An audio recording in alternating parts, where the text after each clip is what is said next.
नमस्कार, स्वागत है आप सभी का। मैं हूँ राधेश्याम बैरागी। आइए शुरुआत करते हैं आज की कुछ अहम खबरों के साथ। कहे बेताल सुनो विक्रम। आज का पंचांग बताने की आवश्यकता नहीं है।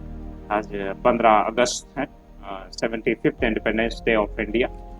ये दिवस भारत के लिए बड़ा ही जो है हर्षोल्लास का दिवस है। वीर पुरुषों ने वीरों ने जो है अपनी शहादत अपने रक्त से लिखी, जिसकी वजह से आज हम फ्री हवा में सांस ले पा रहे हैं। वहीं समाचार संध्या में हम समाचार के बारे में जिक्र कर लेते हैं। स्पेशल कवरेज हम भारत के यानी कि हमारे इंडिपेंडेंस डे के बारे में भी बात करेंगे।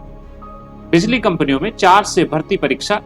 राजस्थान प्रदेश की सरकारी बिजली कंपनियों में इंजीनियरों व लेखा सेवा के पदों के लिए लेखा सेवा के पदों पर सीधी भर्ती के प्रथम चरण की परीक्षा 4 से 12 सितंबर तक होगी। पहले चरण में एईएन, लेखा अधिकारी, कार्मिक अधिकारी, जेईएन, जूनियर केमिस्ट व सूचना सहायक के पदों पर भर्ती हो। दूसरे चरण में जूनियर इंजीनियर इलेक्ट्रिकल के 571 पदों के लिए भर्ती परीक्षा कराई जाएगी। वहीं आईएएस तन्मय को केंद्रीय वन पर्यावरण विभाग का जिम्मा।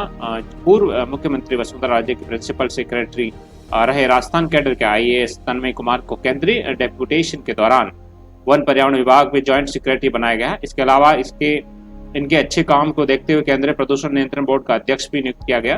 तन्मय कुमार जी 2013 से 2017 तक राज्य के सेक्रेटरी और 2017 से 2018 तक प्रिंसिपल सेक्रेटरी रह चुके हैं। जनवरी 2020 में वह केंद्र में डेपुटेशन पर चले गए। वहां उन्होंने ऊर्जा मंत्रालय में जॉइंट सेक्रेटरी का पद संभाला। अब उन्हें नई जिम्मेदारी सौंप दी गई है। वहीं देश को सालाना 10 lakh metric ton china clay देता है नागौर। नागौर राजस्थान का एक जिला है। चाइना क्ले निकलने से नागौर जिले के 6 गांवों की तस्वीर और तकदीर बदल गई है। कुचेरा क्षेत्र की भूमि में चाइना क्ले यानी पांडु का भंडार है। क्षेत्र के जुंजाला, फिरोजपुरा, बोडवा, खेड़ा, नारनौलिया, पातेली, रूपातल में हर साल 10 लाख मीट्रिक टन इस सफेद चाइना क्ले का खनन हो रहा है। यहाँ इसकी 100 से अधिक खाने हैं। 15,000 से अधिक लोगों को रोजगार मिला है। ये सफेद चाइना क्ले गुजरात के मोरबी, आंध्र प्रदेश, दिल्ली, पंजाब सहित बड़े शहरों में जाता है। साथ ही देश की नामी सीमेंट फैक्ट्रियों, भट्टों सहित लेबों में सफेद सीमेंट, सैनिटरी टाइल्स व कॉस्मेटिक उत्पादों में ये काम आता है।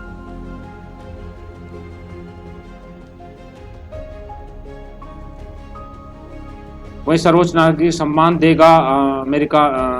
संसद में दोबारा पेश प्रस्ताव में वाशिंगटन में अमेरिका की सांसद ने महात्मा गांधी को मरणोपरांत प्रतिष्ठित कांग्रेशनल गोल्ड मेडल से सम्मानित करने संबंधी एक प्रस्ताव प्रतिनिधि सभा में पेश किया है।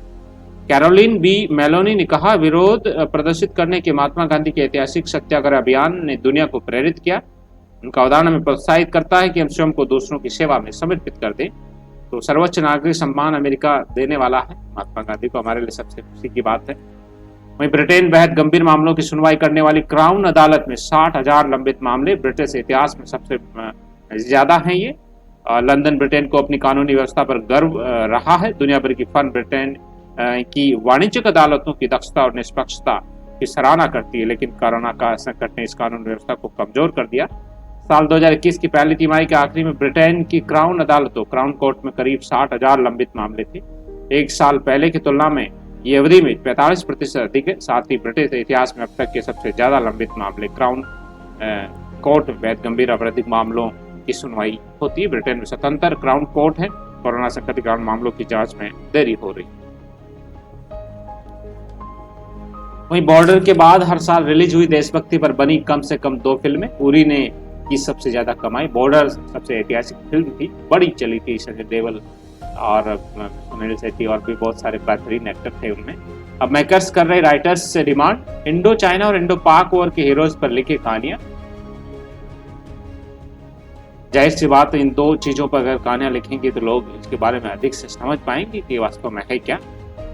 विवाद का कारण जानना अति आवश्यक है। देशभक्ति के जज्बे पर बनी कुछ प्रमुख फिल्मों का बजट और उनकी कमाई देखें तो बॉर्डर 1997 में बनी थी, 10 करोड़ लागत लगी और 65 करोड़ रुपए कमाए।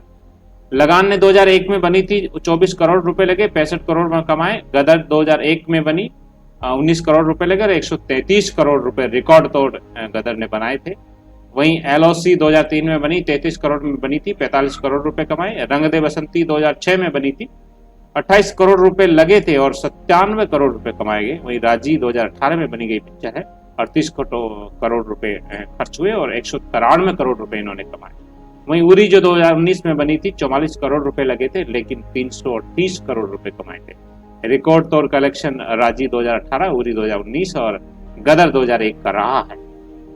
वहीं 15 अगस्त वीकेंड पर रिलीज हुई फिल्मों में सलमान स्टारर एक था टाइगर ने की सबसे ज्यादा कमाई।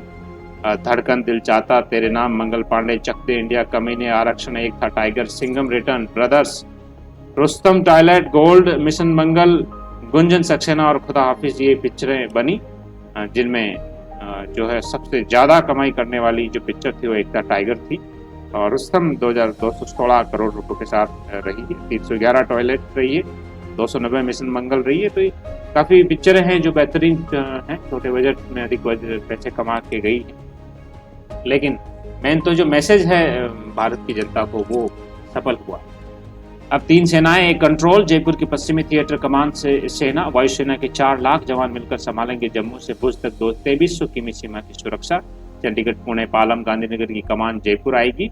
जयपुर स्थित पश्चिमी थिएटर कमान की जिम्मेदारी जम्मू, हरियाणा, पंजाब, राजस्थान, मध्य प्रदेश का कुरुक्षेत्र व गुजरात के कच्छ भुज तक सुरक्षा होगी। हमारी तीनों सेनाओं को एक कमान से चलाने का खाका तैयार कर लिया गया। राष्ट्रीय सुरक्षा को चाक चौबंद बनाने वाली सबसे बड़ी पहल है। आज श्रावण शुक्ल पक्ष सप्तमी संवत 2008 तक है और 75वें स्वतंत्रता दिवस की आप सभी देश प्रेमियों को बहुत बहुत शुभकामनाएं। कुछ महत्वपूर्ण क्विज है जिसको आपको पूरा करना कमेंट बॉक्स में। राज चिन्ह में प्रयुक्त होने वाले शब्द सत्यमेव जयते को किस उपनिषद से लिया गया है? ऑप्शन है मुंडक उपनिषद, कठ उपनिषद, मांडुक्य उपनिषद। जवाब आपको कमेंट बॉक्स में देना है। दूसरा, भारत में हिंदी के बाद सबसे ज्यादा बोली जाने वाली भाषा कौन सी है? तमिल, अंग्रेजी, बांग्ला? आंसर कमेंट बॉक्स में दीजिए। भारत के किस राज्य को मंदिरों की पुण्य भूमि कहा जाता है? तमिलनाडु, उत्तर प्रदेश या ओडिशा? आप आंसर कमेंट बॉक्स में दीजिए। ये बहुत ही बेहतरीन क्वेश्चन है आपके लिए।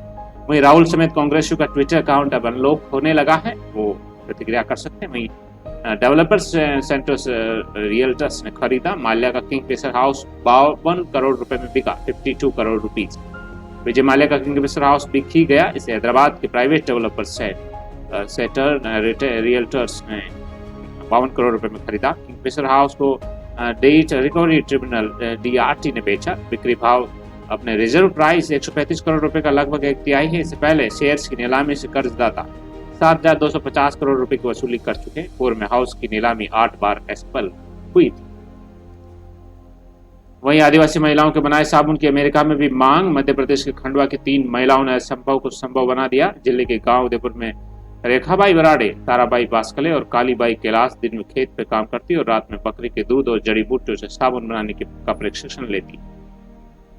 सफलता नहीं मिल रही थी, परिजन के ताने अलग, पर तीनों ने हिम्मत नहीं हारी और 1 साल बाद साबुन बना ही लिया। आज इनके साबुन दिल्ली, मुंबई और कोलकाता जैसे महानगरों तक जा रहे हैं। अब तो अमेरिका में भी साबुन की मांग बढ़ रही है।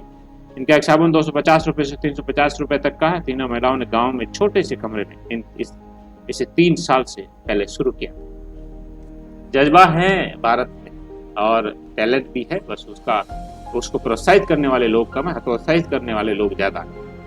वहीं आतंकी मूसा को मारने वाले संदीप को पुलिस वीरता पदक, मेजर जाला को सेना मेडल, अदम्य साहस और आतंकियों से लोहा लेने वाले प्रदेश के 2 जवानों को स्वतंत्रता दिवस की पूर्व संध्या पर सम्मानित किया गया। चूरू के खुडानी गांव निवासी 130 बटालियन CRPF के सिपाही संदीप कुमार पूनिया को पुलिस वीरता और उदयपुर के मेजर भरत सिंह जाला को सेना मेडल में नवाजा जाएगा। इसी के साथ आज के समाचार बुलेटिन में इतना ही। आप स्पेशल कवरेज में बने रह सकते हैं। बहुत बहुत आभार। Thank you.